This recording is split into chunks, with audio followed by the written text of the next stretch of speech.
ମୁଁ ଜାଣିନି ମାନେ କୋଉମାନେ ହୃଦୟରୁ ଘୃଣା କରନ୍ତି ହ୍ୟୁମାନ ଭାଇଙ୍କି, କାହିଁକିନା ଗୁଡ଼ାଏ ଖରାପ କମେଣ୍ଟ ସେ ସେଜରେ ପଡ଼ିଲା ପରେ ଆସିଥିଲା।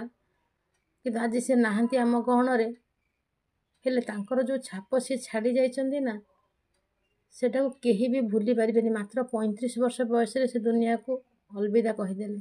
ଆଉ ୟା ପାଇଁକି ଏବେ ଯେଉଁ ଦୋଷ ଲଦାଲଦି ଚାଲିଛି, ତା ପରିବାର ଦାୟୀ କି ତା ସାଙ୍ଗସାଥି ଦାୟୀ କି କିଏ ଦାୟୀ, ସେସବୁରେ ଆପଣ କ'ଣ କହିବେ?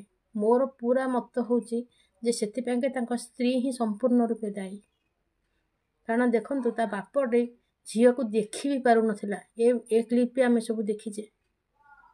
ସେ ଡିପ୍ରେସନରେ ରହିବେନି, ନିଶା ଖାଇବେନି, ତାହେଲେ ତାଙ୍କୁ ବାହାର କରିବ। ଯଦି ନିଜ ପରିବାର ନିଜକୁ ସାହାଯ୍ୟ ନ କରିବ, ତାହେଲେ ବାହାର ଲୋକ ଆପଣଙ୍କୁ କାହିଁକି ସାହାଯ୍ୟ କରିବେ? ଏବେ କାନ୍ଦିଲେ ଲାଭ କ'ଣ?